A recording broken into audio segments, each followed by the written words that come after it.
That is completely false. I have never called Republicans Nazis. Everything that he has done has been tearing down constitutional democracy. And that's what happened in Nazi Germany. It doesn't take very long to tear apart a constitutional republic. Indeed, the Nazis did it in 53 days. And our democracy is almost as fragile. And we're seeing it right now. The dangers that we saw in Nazi Germany, especially in the earliest days of Nazi Germany, are the dangers that we need to react to now. So today, October 14th, is Charlie Kirk's birthday. Happy birthday, Patriot. And I think if you ever needed a more useful side-by-side contrast of where we are as a country, take on one hand the fact that today President Trump posthumously honored Charlie Kirk, the Presidential Medal of Freedom at the White House, with the fact that in his own hometown of Chicago, Illinois, violent leftists decided to celebrate his birthday by once again taking to the streets to commit violence and attempt terroristic attacks against ICE. Are you noticing something of a repeated pattern here? And I think, frankly, one thing that entire incident and assassination highlights to us that is still true to this very moment is the actual nature of what we are up against in this country. You know, as much as conservatives try to frame it as a civil debate or us trying to unify or get along like the mainstream media is saying, it is simply an undeniable reality, whether that's what we witnessed on 9/10 or now 10/14, that there is simply a cohort of left-wing people in this country, many of whom are actual communists and members of Antifa and all of those things, who genuinely believe the only solution to political disagreements is simply violence. And in order to safeguard and ensure the stability of this country, it is going to require some type of legal, governmental, I'm not talking about randomly taking into the streets to retaliate, but a governmental response, the nature of which perhaps has not been seen in many decades, towards domestic terror networks on the political left in our country. And, you know, ironically, I think this is something that if Charlie was still with us, which I know is counterintuitive to say, but if he could see what was the reaction of the left ever since, he would stand exactly where we are. As a matter of fact, according to Stephen Miller, one of the final things Charlie ever spoke with Trump administration officials about was going after the organized left, and then days later, what happened ever since. Nonetheless, in today's video, I want to kind of show you both sides of this story and also highlight, right, exactly what apparently took place today in East Chicago after another crazy leftist, who, by the way, is acting fully with the endorsement of Chicago Mayor Brandon Johnson and J.B. Pritzker. There's a reason I've been using the term insurrection, tried to chase and ram into the cars once again of an ICE agent, which resulted in an hours-long standoff with these so-called quote-unquote protesters, which included throwing rocks and other objects. Tear gas was eventually deployed, and as usual, the protesters pretended themselves to be the victims about it. So we'll get into it, guys. First, though, do us a favor. If you enjoy our content, make sure you hit that like button down below and subscribe to the channel if you are new. That is not only the best way to support our videos, but it also ensures that you can stay up to date with all of the latest news and coverage. And as you can see right here, major incident unfolded today in East Chicago after a DHS vehicle was involved in a collision. DHS agents were forced to form a perimeter fully armed, and you can just take a look here at the live news coverage of exactly what happens next. Again, when you first got on scene and you were able to talk to some neighbors and some witnesses there on the scene, and describe to us what initially... Judy, wait one second. Okay. I see Chicago police are arriving and putting themselves in the middle of the situation right now. It appears there might be someone in command, from what I can see, approaching the area. I'm not sure if this is in an attempt to start dispersing the crowd, but we have just in the last few seconds seen Chicago police, who had remained at bay, now starting to put themselves in the middle of the... Oh, God. Protesters are starting to throw rocks. We're going to get away from the scene right now, Judy. Okay, Michelle, you take care of yourself. I'm going to let her get off the phone. We really appreciate. Isn't it so funny how, by the way, we are constantly told by national media reporters, Caitlin Collins and others come to mind, that the protests, for instance, in Portland or in Chicago are completely peaceful. And, you're overreacting to the true nature of the violence. And yet, as Caroline Leavitt pointed out in that very press conference, you never go there. Why don't you actually check out Portland and see what's happening? But no, they don't do that. Please, Ken. Yeah, I've just got something very short. I'm attacked every time I do my job. When I leave my house to go to work, I am violently assaulted. I've had guns pulled on me. I've been bear sprayed. I've been beaten down. I've been almost killed. So my question for all of you is, how would you feel if every time you showed up to work, masked militants tried to kill you?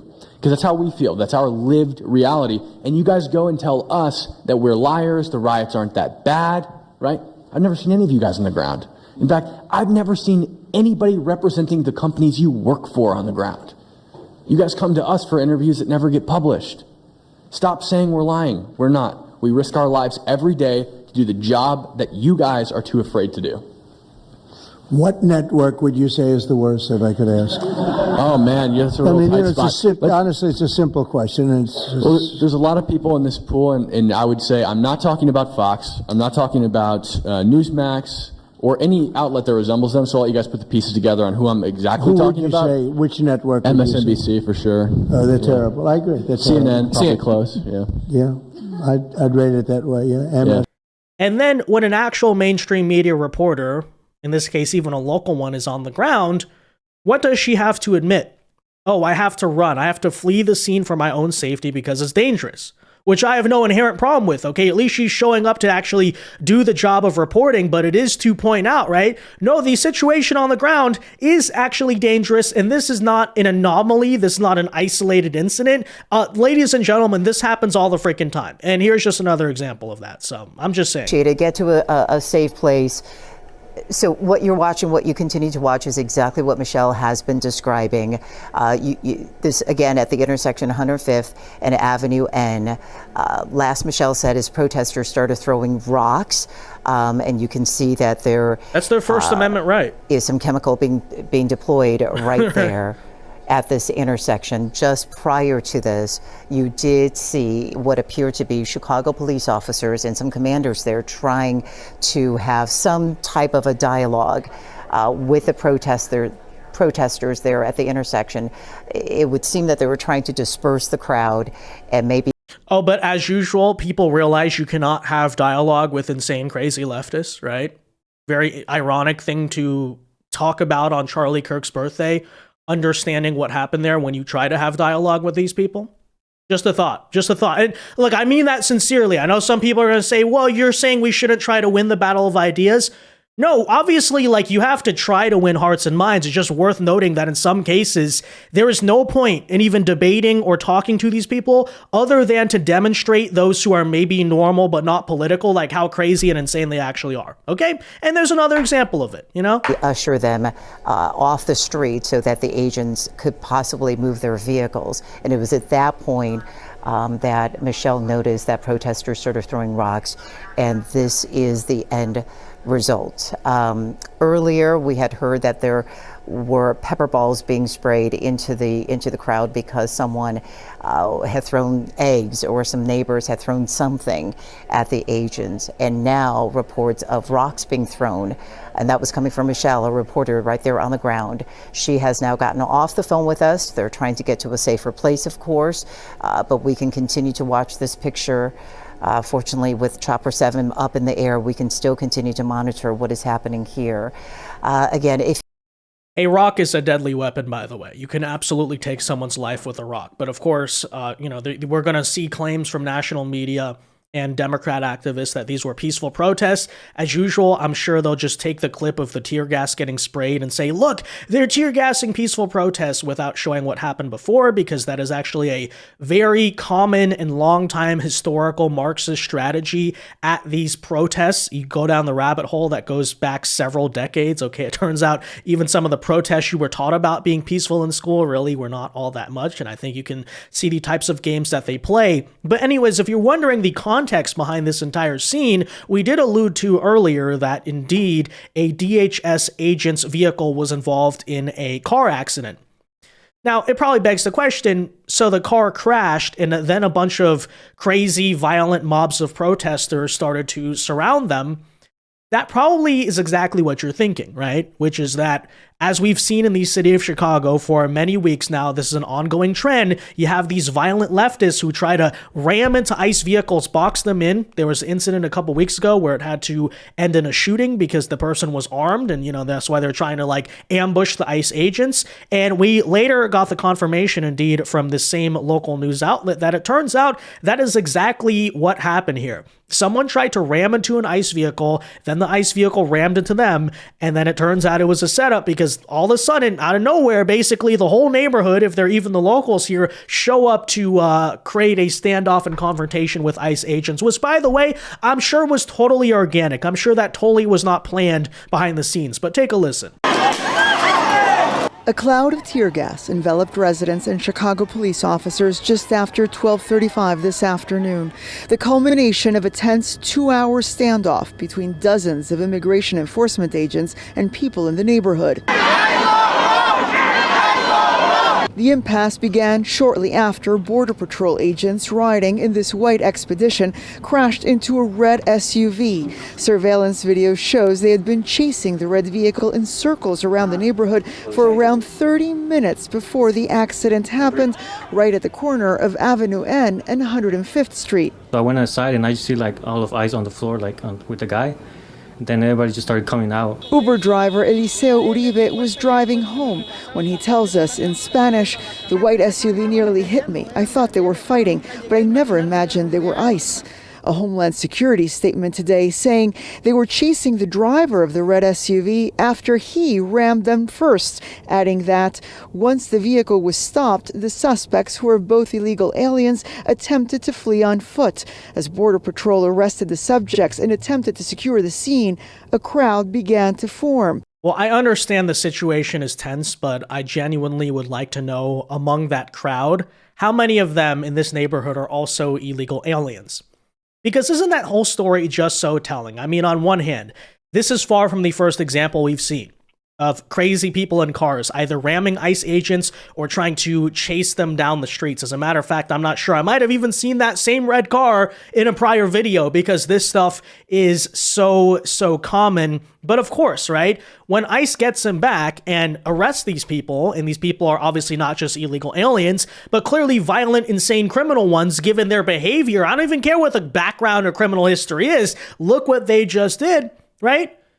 ICE, despite everything that we see, is painted as the bad guy. An entire neighborhood shows up and gets violent because they're so angry because we're removing 2 illegal alien criminals from their streets. Yes, ladies and gentlemen, that is the situation right now on the streets of our country, and why, you've heard some of my rhetoric get increasingly frustrated and fed up with this, why I've been calling it in some cases just open insurrection and a huge problem, right? And by the way, I'd like to point out, in all of these cases of ICE being chased or attacked in the streets by people's cars and stuff, and obviously a lot of people can get hurt, right? That Uber driver is complaining, oh, well, the white ICE vehicle almost hit me.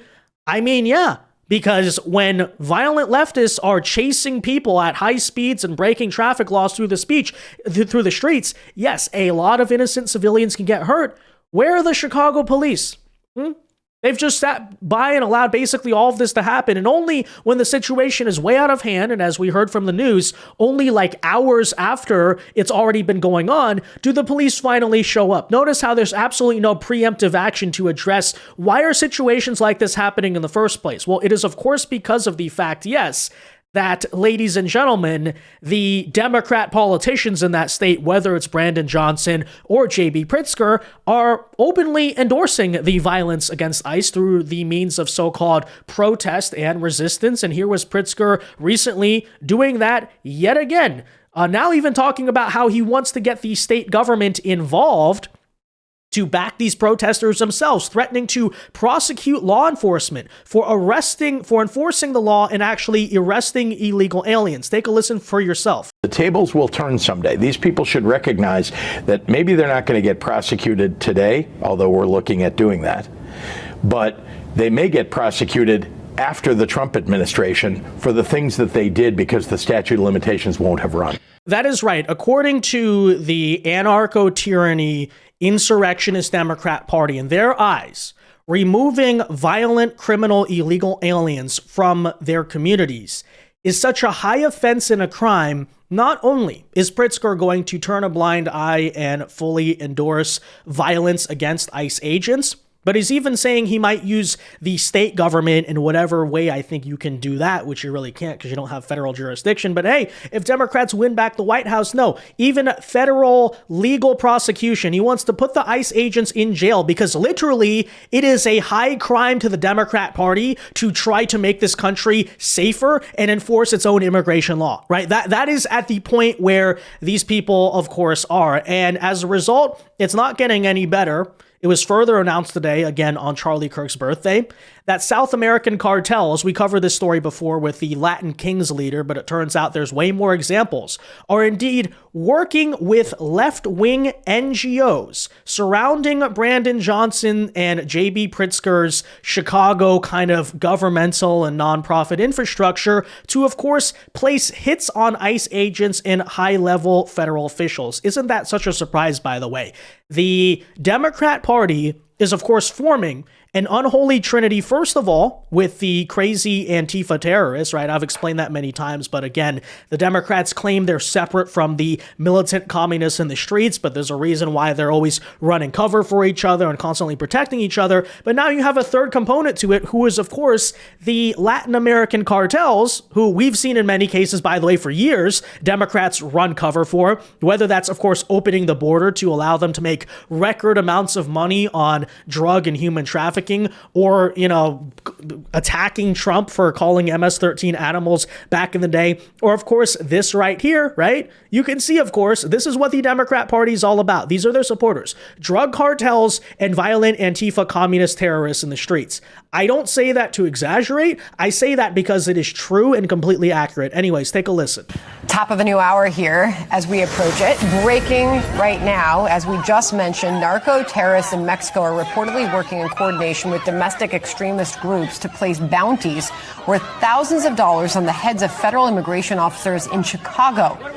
That is according to DHS, who are now slamming what they are calling an organized campaign of terror against agents just trying to do their jobs. Tricia McLaughlin from DHS will join us with more on all of that in moments. And as we also mentioned, we're about to hear from President Trump live at the White House. Well, again, about a month ago, we were told by mainstream media that in the wake of Charlie Kirk's assassination, it was time to condemn political violence and tone down the temperature. And yet the Democrat Party didn't really do that. As a matter of fact, they decided to spit on his grave by slandering him when he wasn't even around to defend himself.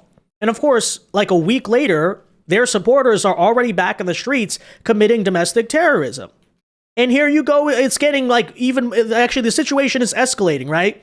In the wake of maybe the most significant case of political violence in this country since, say, the RFK assassination, what happens, right? Does the left wing try to, tone anything down? No, they double down on exactly what they're doing. And we're now at a point where J.B. Pritzker and Brandon Johnson are proudly sitting by and going along with the fact that literally Latin American drug cartels are coordinating with Antifa groups in the United States to place bounties and hits on ICE agents so that people can try to take their lives, which, by the way, we have already seen, which, by the way, they're appealing exactly to the Tyler Robinsons of the world. And this is all the creation of the Democrat Party. The Democrat Party, of course, will not condemn a single aspect of this because directly or indirectly, they are involved in all of it. There's a reason why, for instance, I have been saying against the George Soros network, in order to protect the safety and domestic tranquility of the United States of America, it is essential that we follow through in this recent idea of, for instance, bringing RICO charges against the George Soros kind of ties wide web of domestic terrorism, NGOs, all those different sort of dark money organizations in this country. And that is exactly why further today, President Trump speaking at the Charlie Kirk Memorial, further bringing up the Medal of Freedom ceremony, I should say, bringing up an issue, by the way, that Charlie Kirk was vocally passionate about, says indeed that he is declaring war on crime and left-wing violence in honor of Charlie Kirk. By the way, exactly as Charlie would have wanted, because he was among the first people as early as even spring of this year, warning us that assassination culture was growing on the left, and up to 50% of leftists actually openly supported assassinations and political violence. And of course, here we are, right? So take a listen. Especially in the wake of Charlie's assassination, our country must have absolutely no tolerance for this radical left violence, extremism, and terror. We're done with the angry mobs, and we're not going to let our cities be unsafe. We're going to make sure our cities are safe. When you have Chicago, where they had 4,000 people murdered over a very short period of time, 4,000 people, and then we have a governor stand up and say, oh, things are going swimmingly. No, they're not. We're going to make Chicago safe, just like we're going to make, look what we did in D.C. It's so nice that we started here, because this was one of the most violent places in the United States. It'd be dangerous to be right out here. But you couldn't go to a restaurant. The restaurants were all dying. The whole place was dying. You'd have these gorgeous, look at the Washington Monument over there. You'd have these gorgeous buildings and monuments and structures. And people were afraid to leave their apartment. They were afraid to go to work. So we're done with the voices of fools. They're fools. And death threats. And we're going to make our cities safe. And I thought it was Charlie's, one of his biggest dreams was that. He couldn't believe it. Chicago's going to be a great city again. We've already, we sent people in there 6 months ago. And this governor said, well, crime is down. Yeah, that's because we had the FBI in there for 6 months, just preparing it for the bigger surge. And they've done a great job, the cash and the FBI. Yeah, well, here is only hoping that all of those things come true. And it's vital that they do. Unless you want the country to get significantly worse and maybe even the future reactionary movement that comes along significantly more extreme than even MAGA is itself. Because to me, first of all, the contrast between the good guys and the bad guys could not be more clear. Okay? Our opponents right now are openly saying to your face, they're not doing what they did in the 50s and 60s where they were quietly infiltrating and subverting institutions and trying to push the culture in a certain direction. No, they're screaming in front of everyone. We are violent. We are antisocial. We are anti-civilizational. And we frankly want to live in a country where your children are terrorized by criminals and violent radical leftists. And, we want to come in and, teach these things, at 5 years old and get these people are freaking nuts and they're freaking not right. Okay. And they're signaling that right to everyone's face. So I say now is not the time to get caught up in these debates amongst conservatives about, oh, what about the slippery slope? Maybe if we use power to stop the bad guys might actually come back and get us. It's they're the bad guys. Look at what they're doing in the streets. What do you think they're going to do to you when they get into power, right? No, it's literally, it's a back and forth battle. You have to try to win. As Charlie Kirk, by the way, said himself, the left has never played by our rules. Only we play by our rules. Our rules are what keeps our side from winning. We either want to win or we will lose under some delusion that rules mean anything. Charlie Kirk, May 2nd, 2022. 3 years later, how true is that, ladies and gentlemen? Yeah, I think you obviously know the answer. And this is not us talking about taking to the streets or committing random acts of violent retaliation. All we're simply saying is that when it comes to using the Trump administration and the power we have in the federal government to stop the insurrection in our cities, that ought to be the conversation, right? Not, oh, what conspiracy theories can we figure out behind Charlie Kirk's death that fundamentally distract us from the very obvious mission that there's a bunch of violent communists trying to stoke a civil war on our streets? Or, again, maybe if we stop the communists, that'll make us as bad as them. No. Neither of these things are true, okay? That's all I gotta say, all right? Understand the moment we are in. Understand it as Charlie would have understood it. And to the Trump administration, do what you need to do. And I think the normal citizens of this country who are not on the side of the violent communists and terrorists feel the exact same way. But anyways, that said, guys, let me know your thoughts on this in the comment section down below. Be sure to leave a like on this video, subscribe to the channel if you are new, and until next time, God bless and peace.